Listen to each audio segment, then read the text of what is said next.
Today we're going to look at Surah 64, verse 3. 64, verse 3. I would try not to be as long as I was yesterday, but because these are weekend days, it may take a little longer. So we read,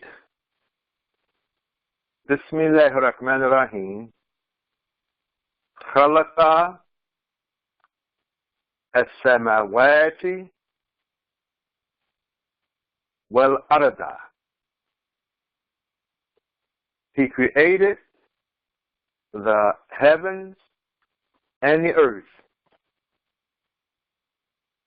So the heavens, when we talk about the skies, as-samawati, the skies, in the scriptural literature, it's not always the weather skies, the skies we go out, we look up into the sky. It's sometimes, I would say, used as a metaphor, majaz, meaning the skies of man's spiritual regions, the high spiritual regions of man. The Qur'an is addressing man. It's addressing man, the high spiritual regions. Well, the other would be the lower regions. You could say man's physical or lower regions that he has created. And khalaqa has the connotation that he brings it into existence.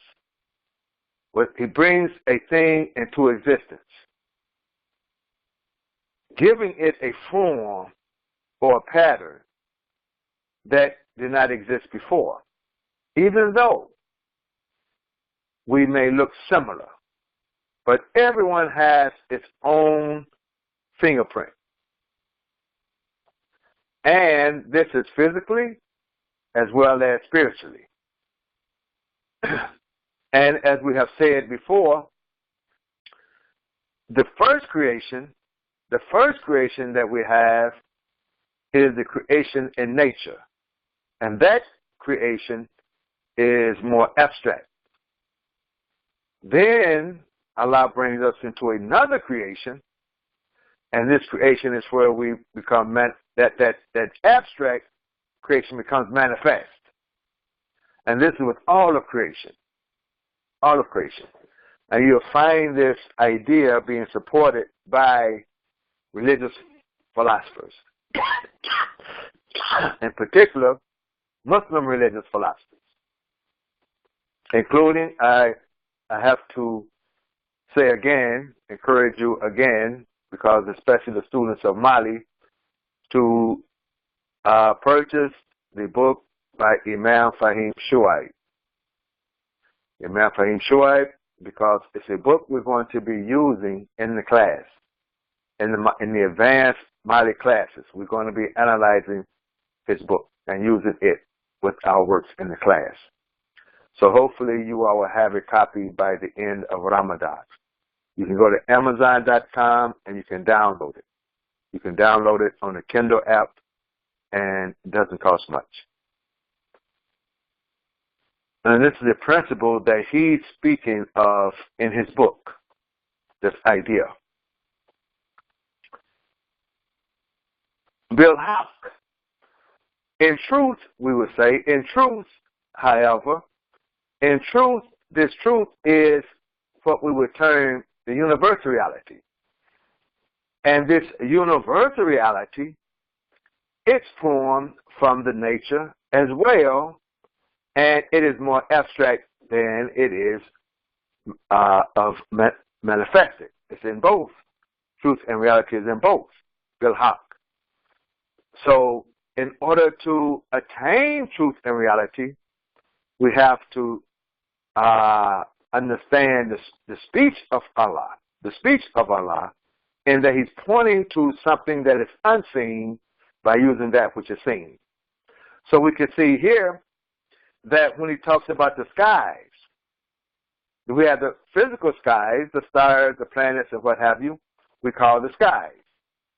And we have the earth itself, but Allah is speaking to us of a higher, pointing to a higher universal reality by using that which we see physically. So it's like a reverse order. Though everything that's created is created out of this pattern of nature. I'm using this term, this pattern of nature in an abstract. Then it becomes manifest in the physical. But as we study the physical is pointing back to that higher universal reality in which it was created out of. This is language. This is the language Allah is using to address us. And sometimes he would even use our own experiences, which we will see here when he says, وَسَوَّرَكُمْ, meaning that he gives us our picture. He gives us our picture. Now we have pictures. We have pictures. When we take the pictures with the camera, everyone has a camera today. The camera is on the phone. I don't even know why they call it phone anymore. It does so much. But you have cameras. And with the camera, you take a picture. So everyone is in and taking selfies. Take a picture of themselves, and then go to the computer and you put it on, and you show yourself on one of the social networks, so forth and so on. So this is one kind of picture that we're looking at, your picture. But also, this idea is a perceptual picture. How you are, your character, we could say, your character, your perceptions, your form, meaning your spiritual form, as well as your physical form. He gives you sawara. And that's the truer picture. That's your truer picture, is your spiritual picture, which we could say your perceptions. And we can see from the classes now, even though we all can read these verses, same words, same verses, we all get a different perception. We express ourselves differently in the class. That's why we have different translations. If you take the Qur'an and translate it, and we have students that are translating, so if they translate the same verse using the same sources, you could see each one has their own perception, individual perception of what's being said, just as we have our own individual fingerprints. So, and this is the picture, this is the spiritual picture that Allah gives us. فَأَحْسَنَ صُوَرَكُمْ, and He causes these pictures to be the most excellent of pictures we find in, we could say, in the human creation, in terms of His physical picture and in terms of His spiritual picture. Suwarakum. Wa ilayhi al-masir. And to Him, al-masir means to become. To become. So, and this is the place of becoming. The place of becoming al-masir, to become. So, some would say return. The place of return, masir. So in the tafsir of Jalalain, he repeats the phrase, خَلَقَ السَّمَوَاتِ وَالْأَرْضَ بِالْحَقِّ وَصَوَّرَكُمْ فَأَحْسَنَ صُوَرَكُمْ. And he says, إِذْ جَعَلَ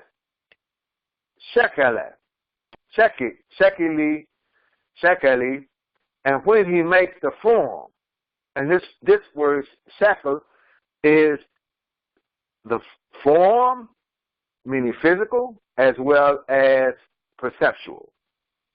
your perceptual form. Adami is the human being, but you see we're using the word Adam here. Adam,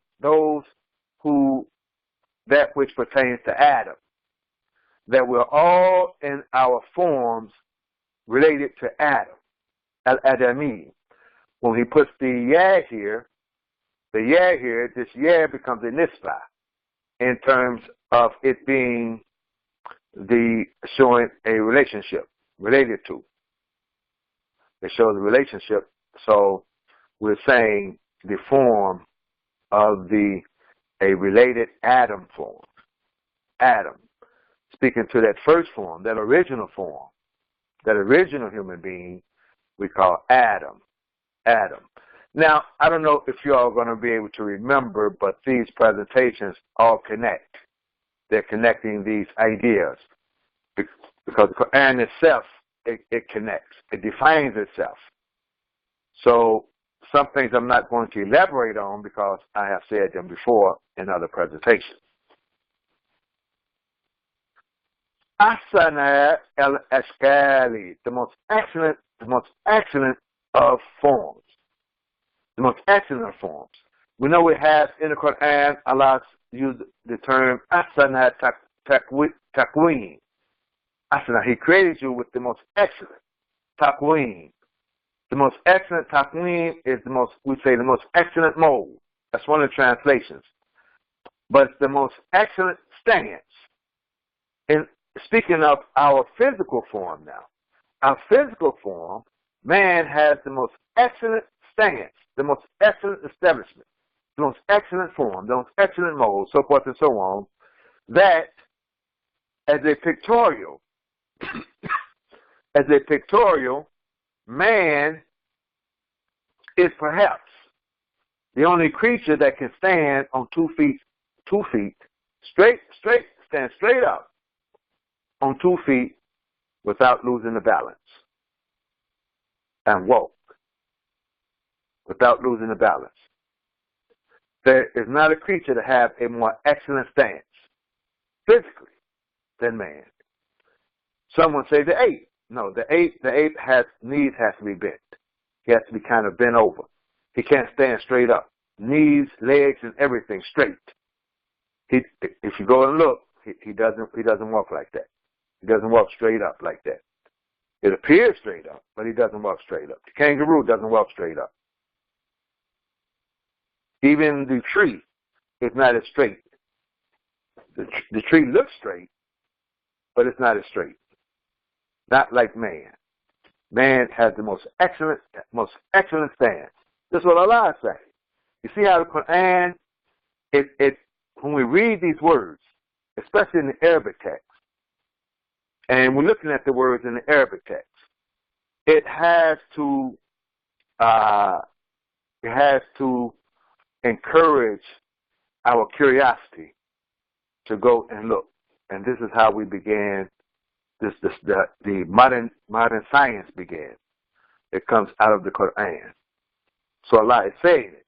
Then we go look and see. Asni Taqweem. So Asni Taqweem is also speaking more spiritual. That the character, our character, is more excellent in its stance than any other creation. The character of any other creation we find in man. And this is, we can point to in the Quran, where it speaks of Muhammad the Prophet having an excellent uswa. The uswa, meaning that he's able to stand straight up to keep the balance in his character. And there are others who have had this excellent uswa as well, speak of the prophets and even believers. The believers have this excellent character as well, spoken of in the Quran. To be straight up in your character. This language we understand in English, to be straight up. When the young man, you talk to the young man and you ask them, how are you? And they'll say, I'm straight. This is the language, I'm straight. And perhaps if this type of language originated in the Quran. because we see it's Quranic language to say I'm straight. Yes. But it's colloquial language to us now. But it's the original language of the Qur'an, an honorable language to say I'm straight. Yes, when the man asked Muhammad the Prophet to tell him something that no one else could tell him. And he said to him, say I believe and then be straight.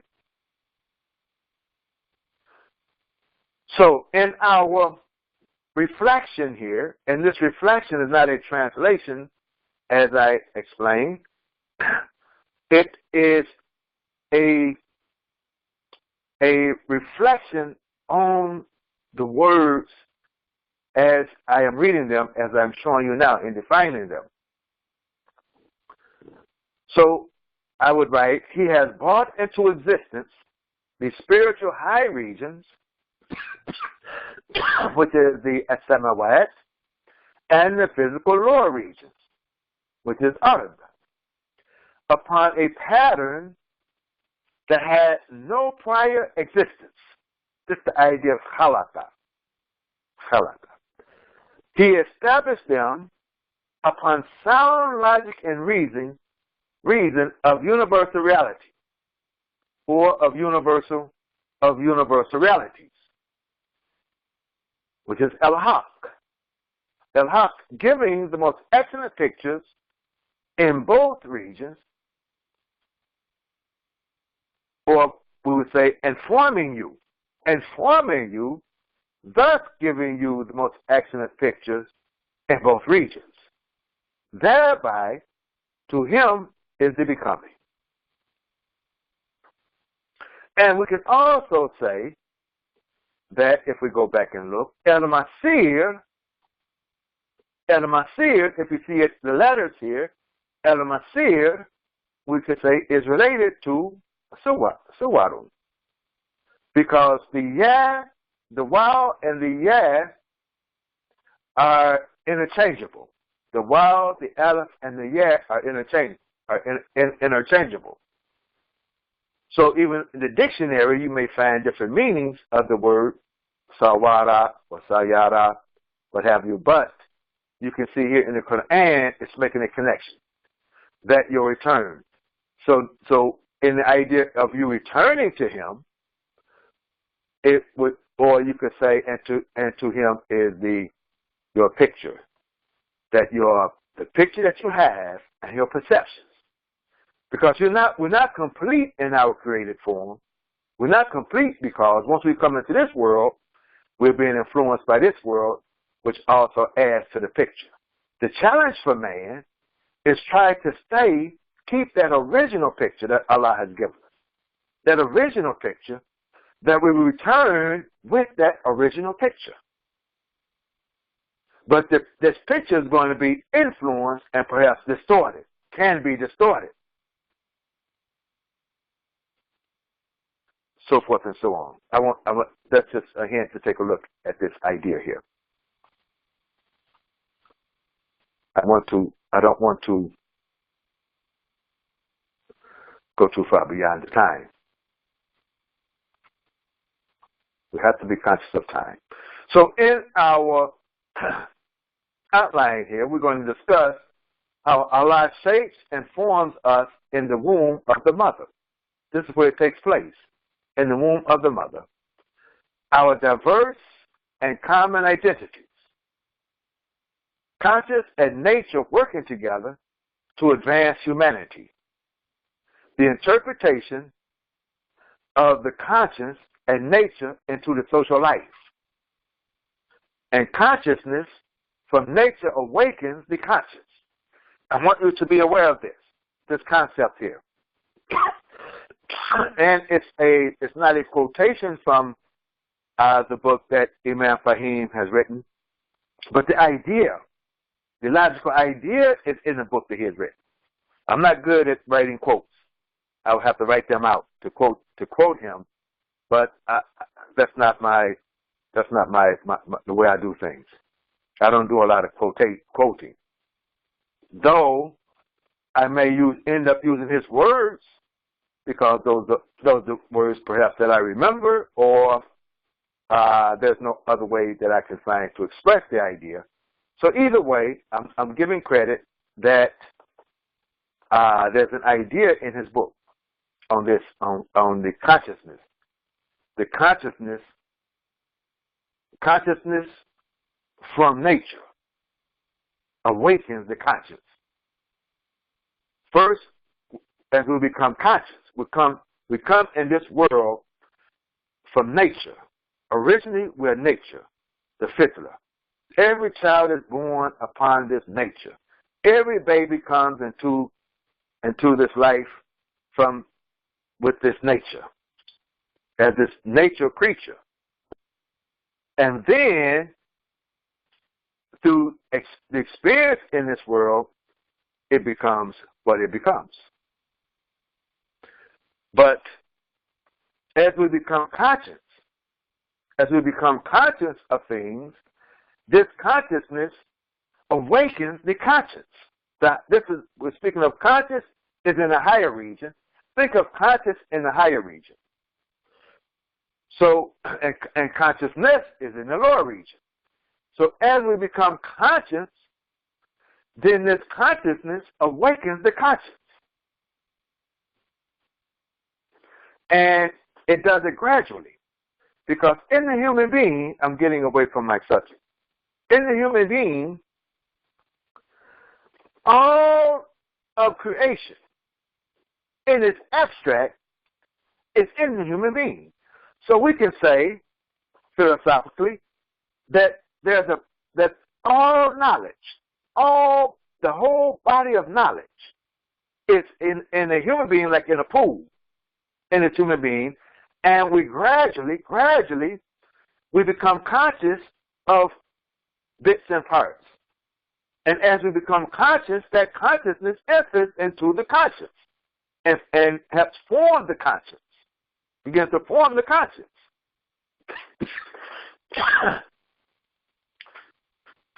But it doesn't happen all at once. And we can't, some of us never become conscious of all knowledge at once. For example, let me give an example, then we'll move on. But the Qur'an is created, a creation of Allah, and it is placed in the, let's say, we'll talk more about this when we address the night of power. So the whole Qur'an comes down to Muhammad the Prophet. So it's in Muhammad the Prophet, we're going to say, and it comes into the lower region of the heavenly regions. And gradually, but it all comes at once. The whole Qur'an at once. At once. The whole Qur'an he has in him at once. Then, gradually, he becomes conscious of the Qur'an gradually.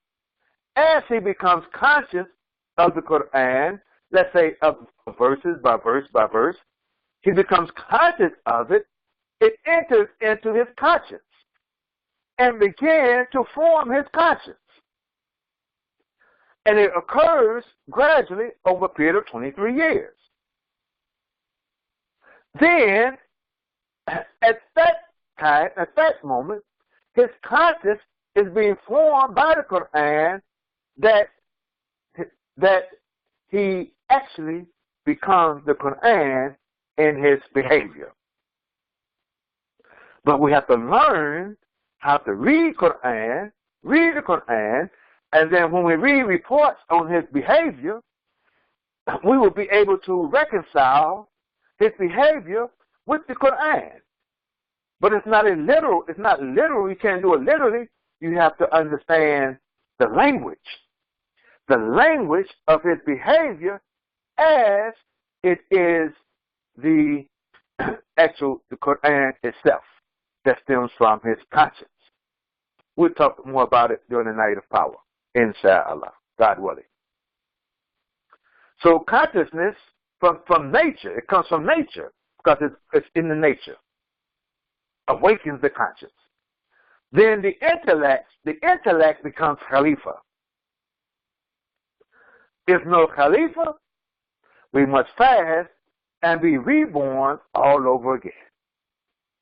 Now I've said enough to let you all go. But this is Ramadan. Let's go. So what we're saying is that it is Allah that shapes and forms us in the womb of the mother. This is the original created form. The original created form. It's housed in a very small microscopic seed, we could say. This original nature. This original created nature. Our original picture is in the seed, is in the human seed. All of what we are to become and to be physically as well as spiritually is all in that seed. That is the principle that is working in us, both male and female. And both are reproduced from the other. Listen to this. The male principle produces the female, and the female principle produces the male. Just as the night comes out of the day, and the day comes out of the night. This is Qur'an. I'm giving you this Qur'an. But it would be too tedious for me to go verse by verse and show you everywhere in the Qur'an just where this logic applies. That's up to you to do the research.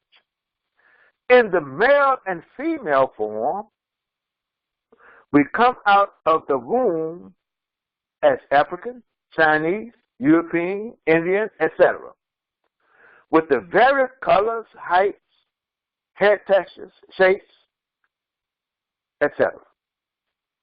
However, we know that these are not the more important identities when sitting at the table of humanity. We must understand that. When you're sitting at the table of humanity, these pictorial forms are not the more important identities that we should be concerned with. We know you can be born appearing in the same physical looks, but more unlike each other, just as a brother or sister can be born twins and are unlike each other. We're not going to be the same in knowledge and behavior just because we appear physically the same. Many of you need to hear this. We have tunnel vision. Too many of us think with a racial consciousness or a racial conscience. Our conscience, we become conscious of our differences and of our pictorial differences, and we allow that conscience to come and form our conscience with nothing to accompany it. And then what's operating in our behavior and our thinking is racism.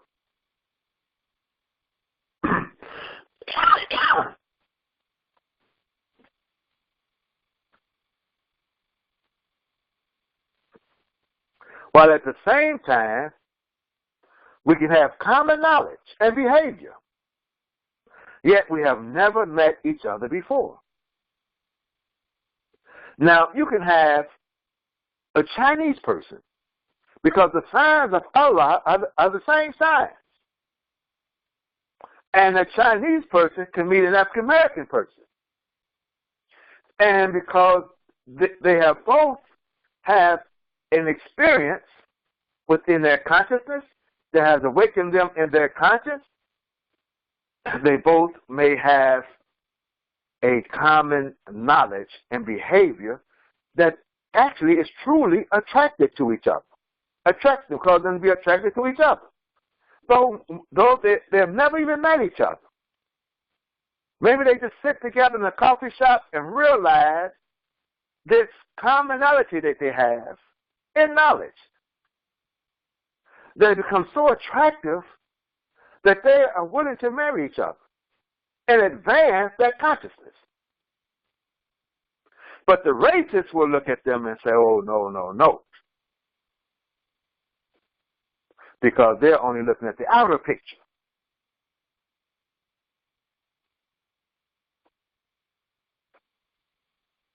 The world's changing. And we have to go back and look at the body of knowledge that we have and reconcile our behavior. We also know that we can group all of us together as having one picture that we all identify by, and that picture is the human picture. Something in us that is common to our original creation. We can claim unity by this picture before we claim to be anything else in our diversities. So when you look at a couple, a married couple, and you see them in their physical picture, you can see that they're so different in their physical picture. Then look again. Take a second reading. Take a second reading and see them more in their human picture. And then you may begin to see commonality within the diversity. And it's that commonality that may be holding them together more so than the diversities.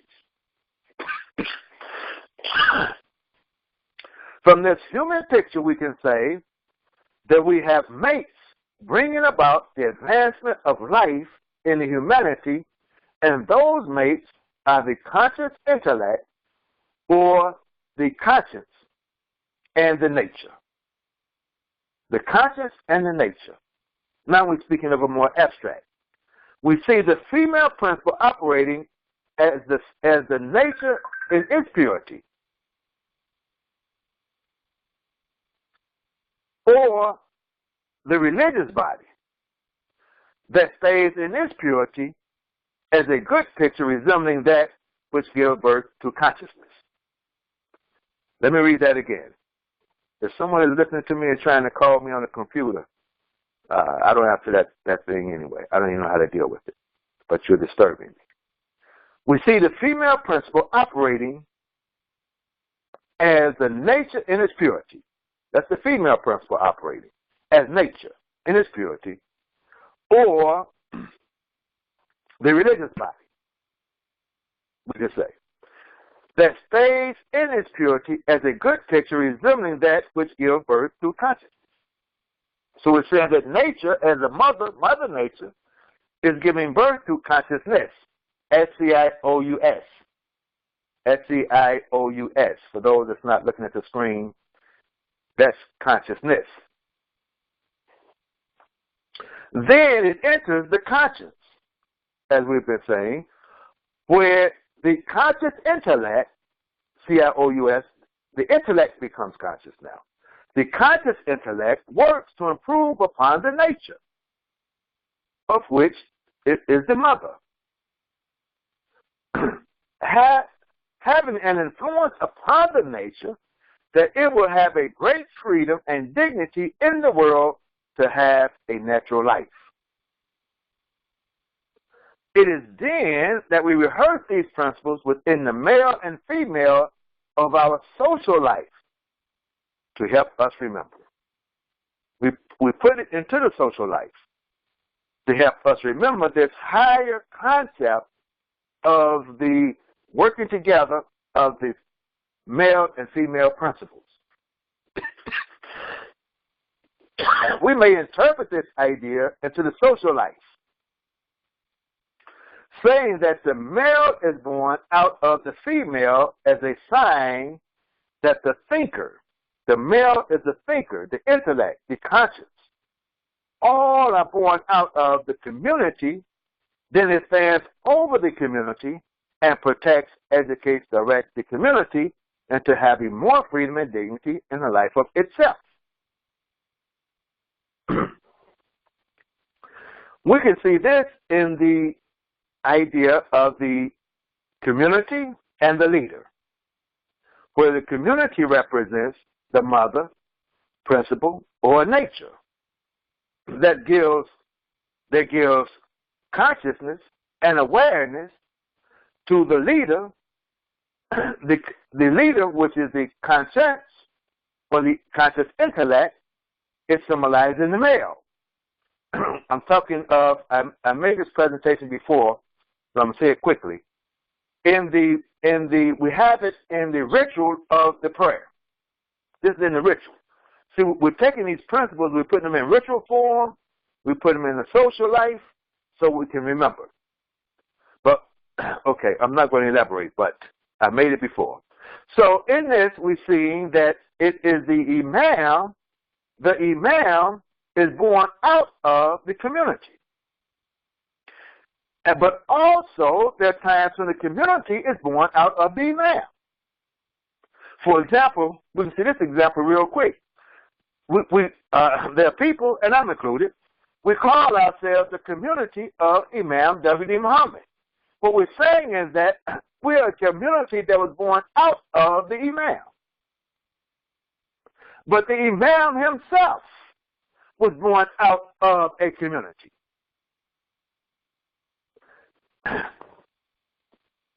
So in the word Imam, which in the ritual is a male figure, but yet we see in the word Imam the word mother.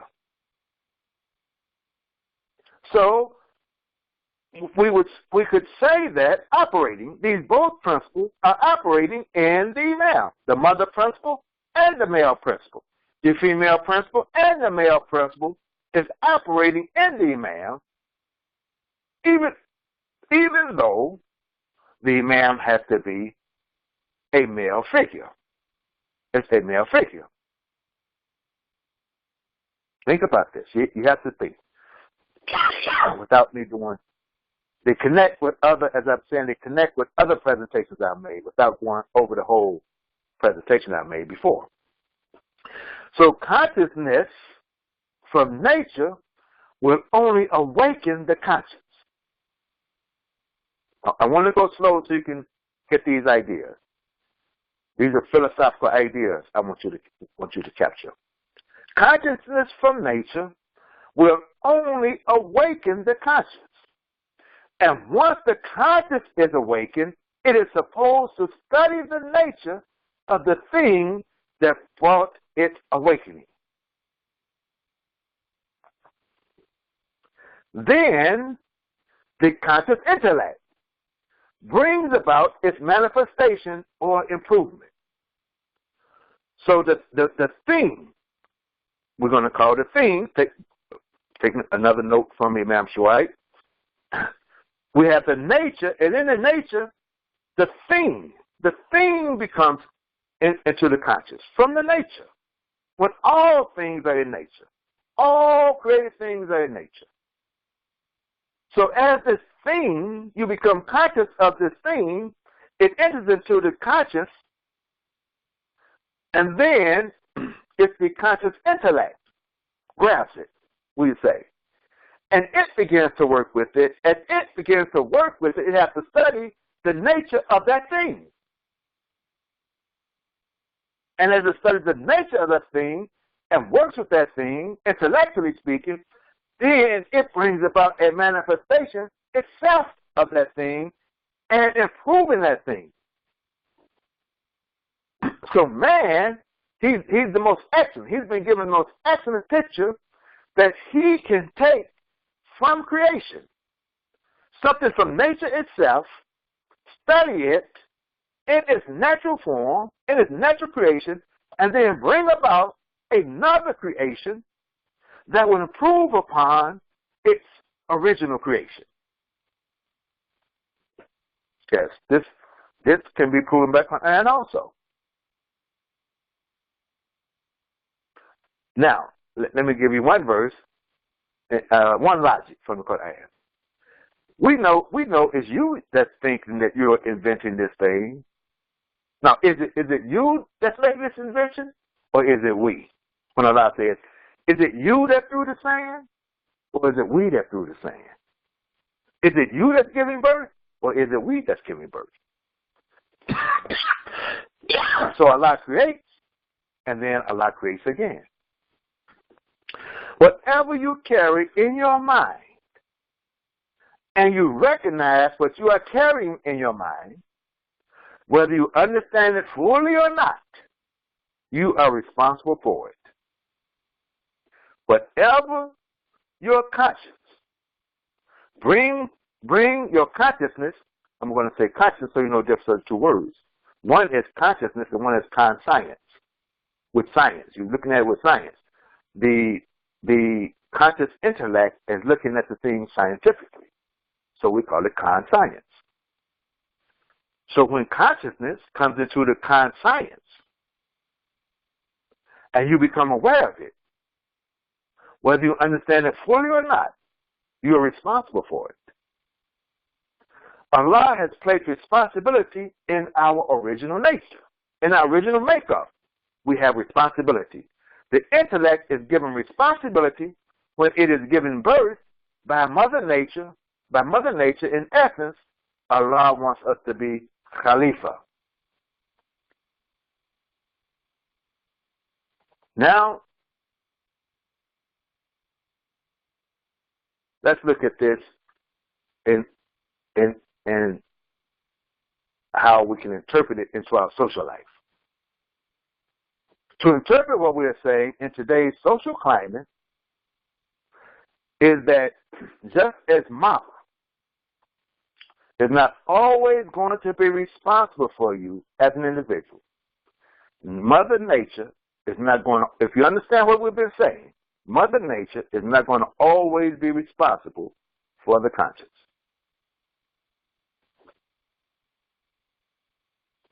So I'm going to put it in the social life now. So I might touch you. Yesterday I talked about how you have to reach out. I'm going to reach out and touch you. But I'm not going to slap you. And I'm not here to say anything that would offend someone. Don't look at it like that. I guess it's my nature to encourage us. So I'm going to touch you. But think of this touch more of a holy hug, a 0.357. That's the time. I can't give you a holy hug too long because of the climate nowadays. So when you give the holy hug during the Eid, brother, don't hold me so long, because I have that phobia. So you get maybe 0.5 seconds, bam, bam, like that. The holy hug like that, bam, bam. That's it. Not too long. You hold me too long, I'm going to start feeling queasy. Okay? So now I'm going to give you a quick holy hug. Just a quick holy hug. So to interpret what we are saying in today's social climate is that just as Mama is not always going to be responsible for you as an individual, the white community or the immigrant community is not always going to be responsible for you as an African American former slave. We must grow up and become responsible for ourselves,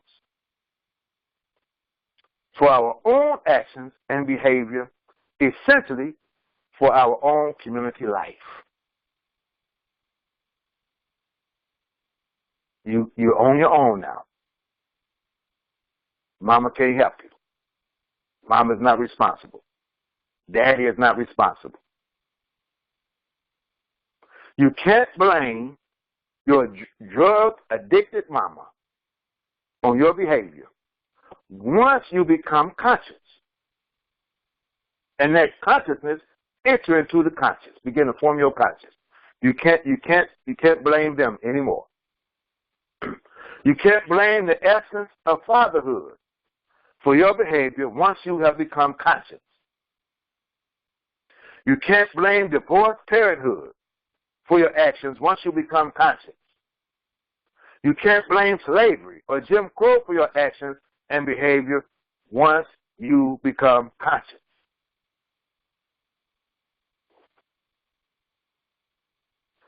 When we do not have good leadership in our life,